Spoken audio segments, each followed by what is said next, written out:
Podcast napędza Biuro Tłumaczeń Duna.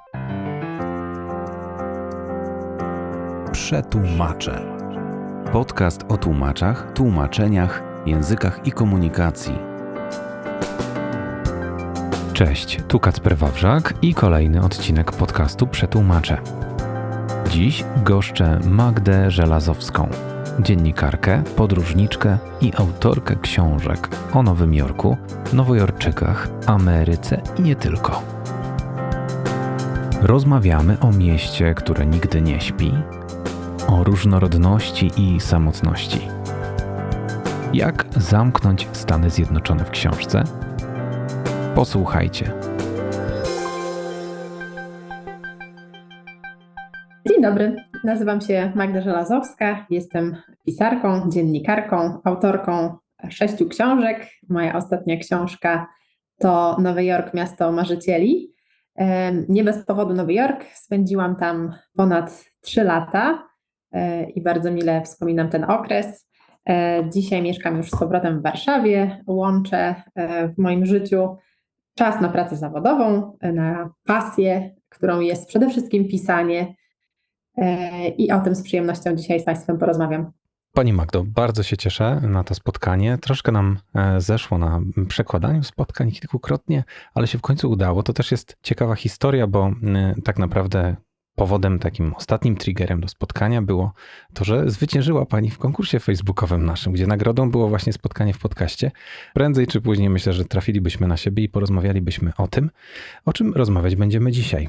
Na pewno o Nowym Jorku wiele, więc tak zahaczę może podróż w czasie, gdzieś tam do samego początku. Kim był Juan Rodriguez? Juan Rodriguez to postać, która pojawia się w mojej pierwszej książce o Nowym Jorku. Nowy Jork, opowieści o mieście, ale jest to postać prawdziwa, niewymyślona. To człowiek, który żył w XVII wieku i jego osoba jest ściśle związana z początkami Nowego Jorku, wcześniej Nowego Amsterdamu. Juan Rodriguez przypłynął na Manhattan w 1613 roku na pokładzie holenderskiego statku i można powiedzieć, że uosabia cechy, które łączą prawie wszystkich współczesnych Nowojorczyków, ponieważ był to urodzony na Dominikanie, pół Portugalczyk, pół Afrykańczyk, utalentowany językowo i wynajęty przez holenderską załogę przede wszystkim jako tłumacz.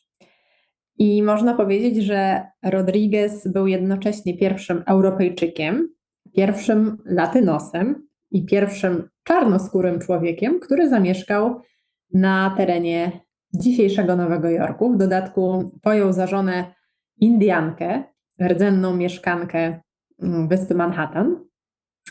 Także to jest osoba, jakich dzisiaj w Nowym Jorku wiele. Nowojorczycy pochodzą ze wszystkich chyba możliwych krajów, reprezentują wiele wyznań, języków, poglądów politycznych, tworzą multikulturowe rodziny. No i znakomita większość Nowojorczyków kiedyś skądś przyjechała.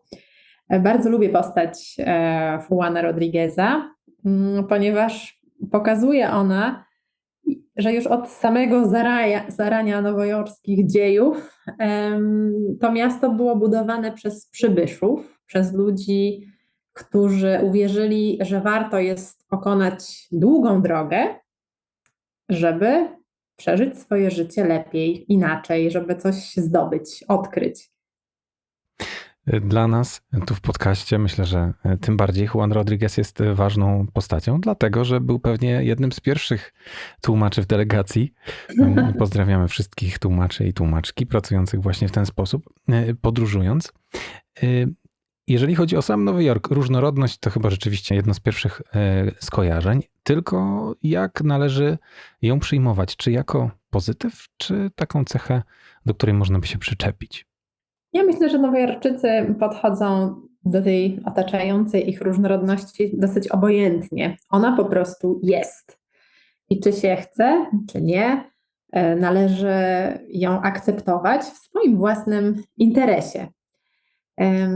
Rzeczywiście Nowy Jork od samego początku powstał jako miasto, w którym tolerancja była jedną z podstawowych wartości.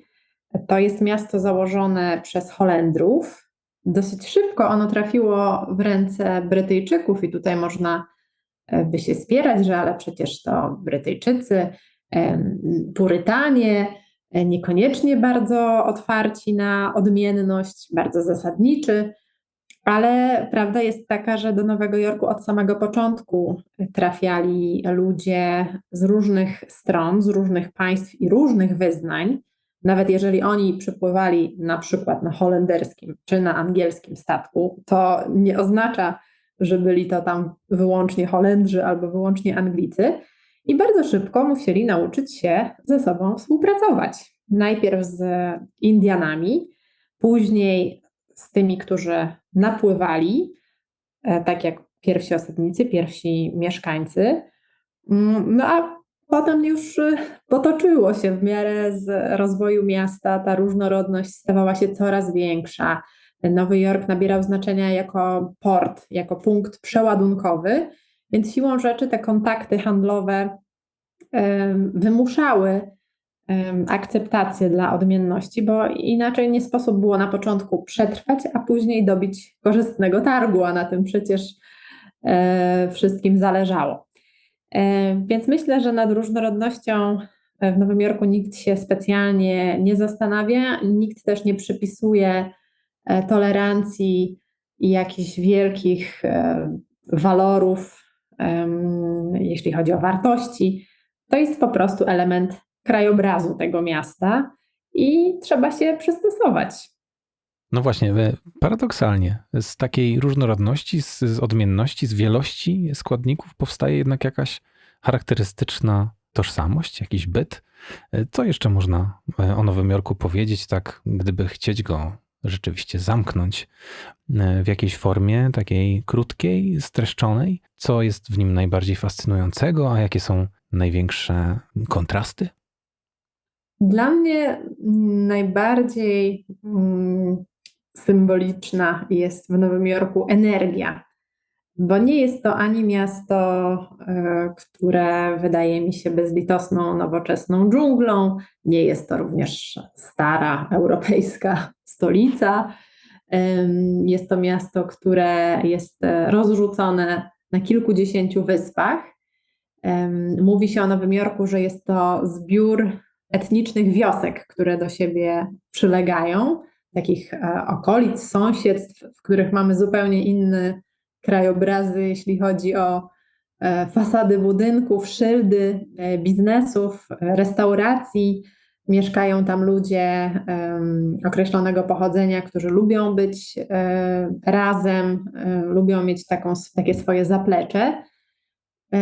Więc czasami trudno znaleźć w tym Nowym Jorku taki wspólny mianownik, bo mamy tutaj i strzeliste wieżowce w dzielnicy finansowej, i artystyczny Greenwich Village, kolorowe kamieniczki oplecione siatką schodów przeciwpożarowych, parki, malutkie sklepiki, za chwilę Chinatown, Little Italy i tak dalej. Ale jest taka wspólna energia, która się nad tym wszystkim unosi. Potężna dawka inspiracji, ruchu, wiary w to, że niemożliwe nie istnieje, jakiś taki radosny pęd za swoimi sprawami, ale też trochę w takim wspólnym interesie. Więc dla mnie właśnie ta energia nowojorska jest czymś, co to miasto scala, jest jego siłą napędową. I również mnie jako autorkę książek fascynuje jako taki motyw przewodni życiorysów nowojorczyków, bo to dążenie do zdobywania, do zmiany, do zmieniania swojego życia na lepsze jest czymś, co opisanych przeze mnie nowojorczyków łączy. Jakaś energia, którą wszyscy powinni poczuć, jakieś historie, które faktycznie są bardzo od siebie odmienne, ale każda jednak gdzieś toczona swoim torem. myślę tutaj o samotności, która na pewno też jest z wielkim miastem, każdym, ale z Nowym Jorkiem kojarzona?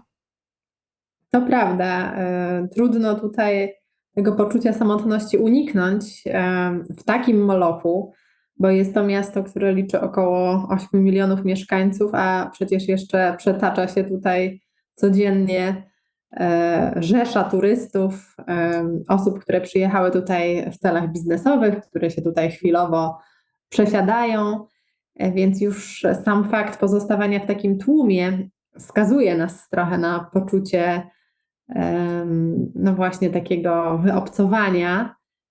Można się tutaj łatwo poczuć jako nic nieznaczący element w tłumie, ale mnie zdumiewająco ta samotność w ogóle w Nowym Jorku nie doskwierała. Czułam się o wiele bardziej samotna, przeprowadzając się jako młoda dziewczyna do Warszawy, z mniejszego miasta. Tutaj być może przez to, że tak wiele toczy się na ulicach, tak dużo ludzi chętnie ten czas na ulicach spędza i to nie tylko porusza się z punktu A do punktu B, z domu do pracy, ale po prostu wiedzie swoje towarzyskie życie na ulicach albo stoi w korkach, w kolejkach.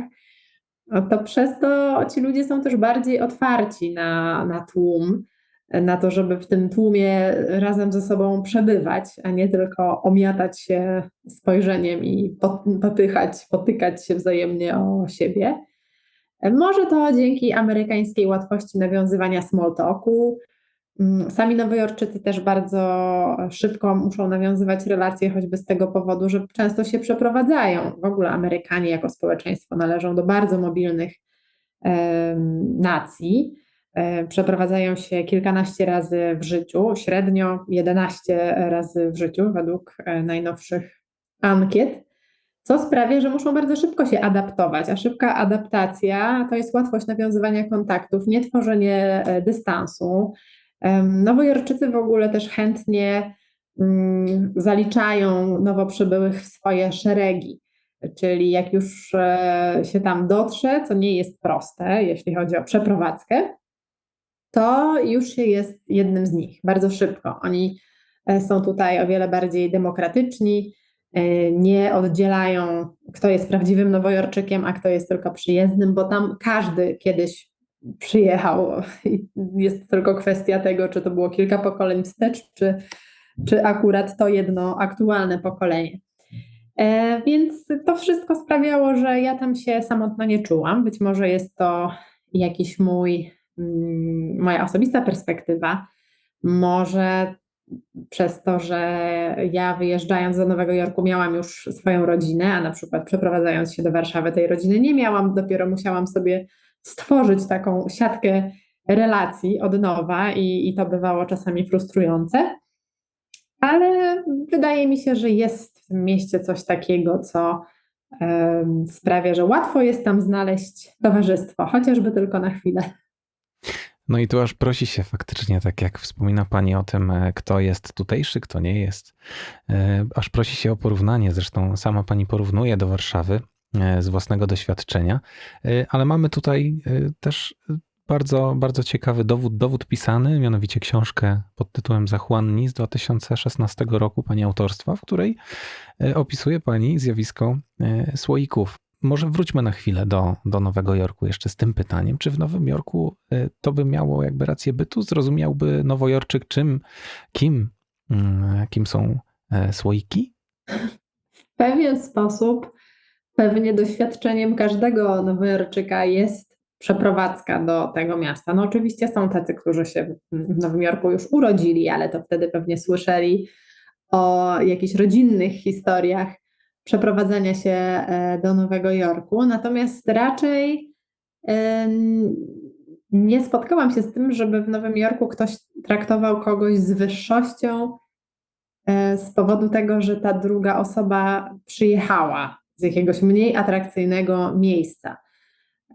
Można takie oceny spotkać pod kątem finansów, wykonywanej pracy, koloru skóry też, mimo politycznej poprawności amerykańskiej, ale raczej nikt tam się jakoś nie oddziela, nie wyśmiewa z osób, które przyjechały skądinąd i może mają jakieś trochę inne obyczaje. Myślę więc, że to by w ogóle nie miało racji bytu. Ja w ogóle tego nie odczuwałam i naprawdę przedstawiciele nawet najdziwniejszych, nikomu nieznanych krajów mogą być tam spokojni. To jest miasto, w którym jest tak wielu mieszkańców z tak wielu różnych nacji, wyznań, kultur, że ta wyższość jakaś sztuczna zupełnie nie istnieje. Natomiast oczywiście istnieją inne podziały, no przede wszystkim na biednych i bogatych, wykształconych i niewykształconych, dobrze urodzonych i gorzej urodzonych, takich, którzy mają dostęp do świata zamożnych, elitarnych klubów i takich, którzy zawsze będą ich obsługiwać, tych pierwszych. No to już wróćmy do Warszawy na dłuższą chwilę. Słoik jest specyficznym gościem, bo rzeczywiście nie chodzi tu o inną kulturę, nie chodzi tu o inny język, wyznanie. To są przecież wszystko nasi. Sami nimi jesteśmy zresztą, bo ja tak mówię, jakbym Słoikiem nie była. Byłem. Więc jak to jest? Czy to polski wynalazek jest może? Pewnie tak. Pewnie jakaś taka presja sztucznie wytworzona, kto pierwszy, ten lepszy. Czyli jeżeli ja tutaj byłem wcześniej, nawet jeżeli to jest 5 lat wcześniej albo 10 lat wcześniej, to już wyprzedzam ciebie, który się dopiero sprowadziłeś, o kilka długości, bo już mam tutaj mieszkanie, bo już potrafię tutaj sprawnie jeździć samochodem. Ten samochód jest zarejestrowany na warszawskich numerach. Może to się wiąże z naszą historią, z tym, jak wiele u nas było konfliktów, przymusowych przesiedleń, przechodzenia miejsc, regionów z rąk do rąk. I to, jak silnie wpływało to na naszą tożsamość i przywiązanie do ziemi, pewien niepokój o tę ziemię, o to, czy dla wszystkich starczy miejsca, czy tego miejsca nam nikt nie odbierze siłą, czy nie każe nam tego miejsca opuszczać. Ja mam wrażenie, że właśnie to jest takie najbardziej chyba frustrujące w byciu słoikiem, to, że w pewien sposób musimy wyprowadzać się z mniejszych miejscowości do większych, przynajmniej za moich czasów, te 20 lat temu tak było, bo po prostu nie było perspektyw zawodowych, zwłaszcza na tak zwanej prowincji, więc ja i spora grupa moich znajomych wcale nie marzyliśmy o przeprowadzce do Warszawy. No może z wyjątkiem okresu studiów, ale jako miejsce do życia Warszawa nie wydawała się szczególnie przyjazna, więc z jednej strony taka trochę frustracja, że my się musimy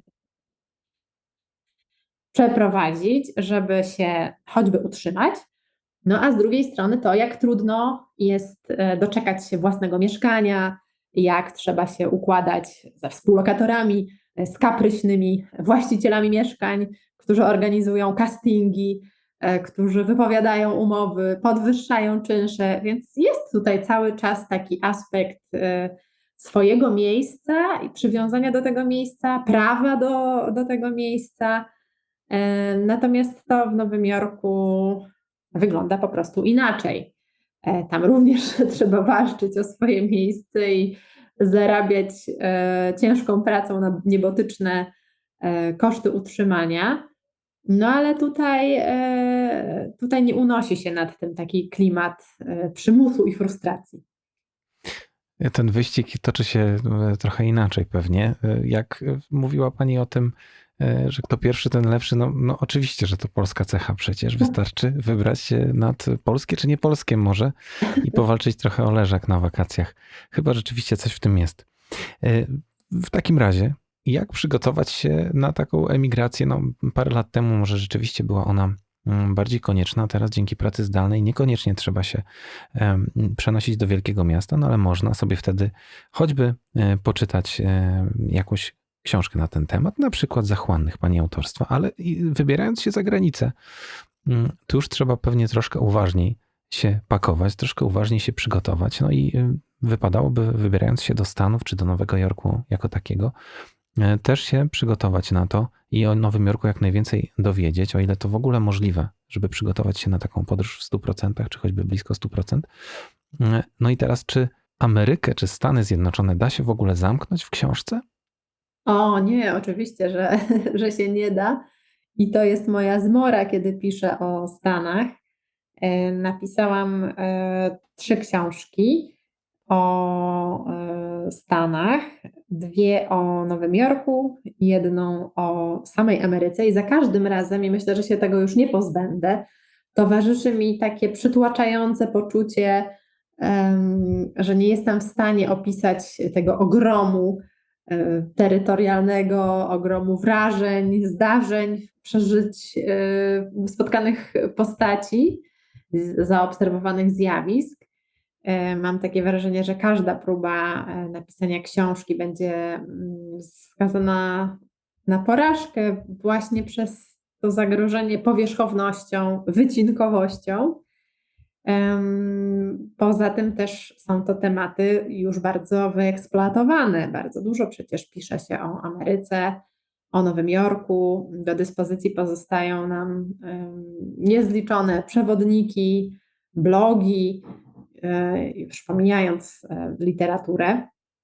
Natomiast ja w dużej mierze te książki napisałam także dla siebie.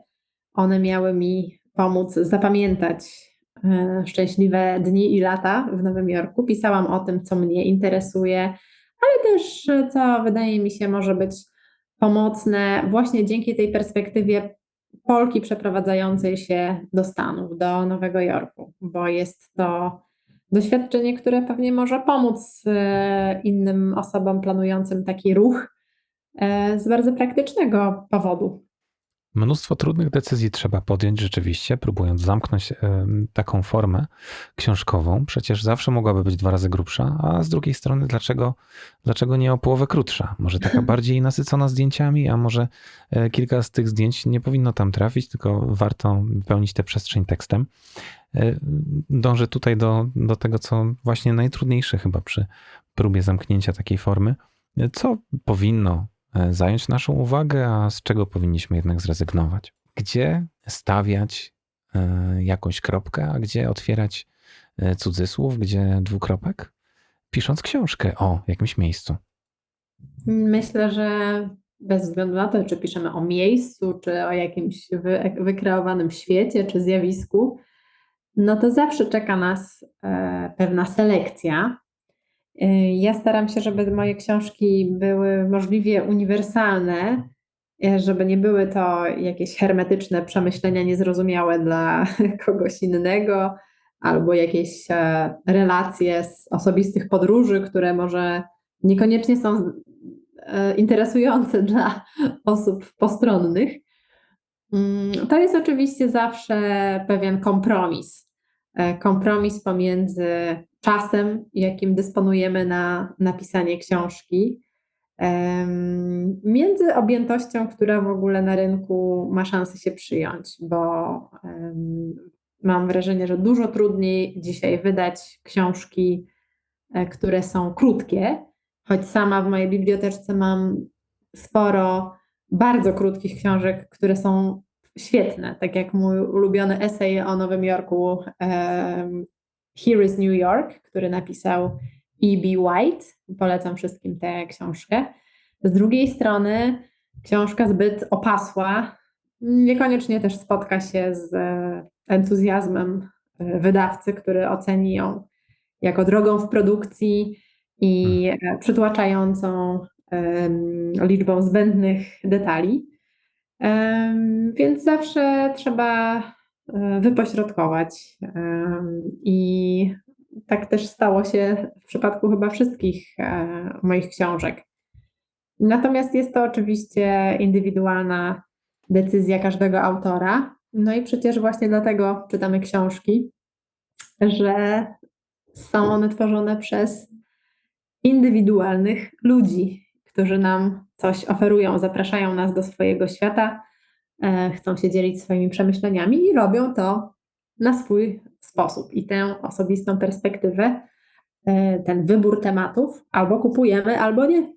Ja jako chorobliwy perfekcjonista, a równocześnie wielki leń, pytam wszystkich twórców, kiedy jest gotowe? Kiedy według Pani już można spokojnie stwierdzić, że praca została skończona? Czy jest jakiś magiczny sposób, żeby rozpoznać tę chwilę? Dla mnie jest to wiadomość ponaglająca od wydawcy, który akurat z dotrzymywaniem terminów nie mam problemów. Dla mnie deadline jest święty i chyba mi się jeszcze nie zdarzyło go przesuwać. Tak organizuję sobie pracę, żeby dowieść na czas. Natomiast moją pułapką są niekończące się poprawki. Staram się, żeby moje książki przeszły co najmniej 3-4 czytania. Poza tym, że każdy oddany rozdział kilkukrotnie sczytuję, to potem jeszcze całość sczytuję przed oddaniem. Potem następuje pierwsza tura poprawek od redaktora. Ja te poprawki akceptuję albo proponuję coś innego. Później mamy drugą turę. Potem chcę jeszcze raz wszystko szczytać. Potem dostaję makietę książki, która jest już złożonym plikiem razem ze zdjęciami.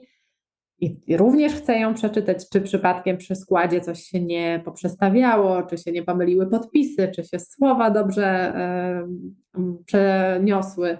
Jest jeszcze korekta. Po korekcji również wypadałoby wszystko czytać i w końcu wydawca pisze do mnie, może już więcej nie czytaj, bo za każdym razem, każdym jednym znajduję jeszcze coś, co bym poprawiła, albo użyłabym innego słowa, albo tutaj zauważyłam powtórzenie. W jednym zdaniu użyłam jakiegoś słowa i ono się pojawia w następnym. Tak nie powinno być.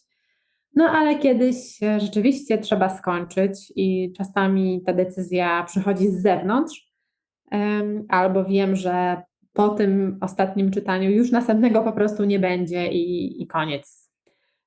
Co jest pomocne, bo wydaje mi się, że można by łatwo wpaść w taką pułapkę perfekcjonizmu właśnie i nigdy nie skończyć, a jak wiadomo, zrobione jest lepsze od doskonałego. O tak, jest coś, co jest zrobione.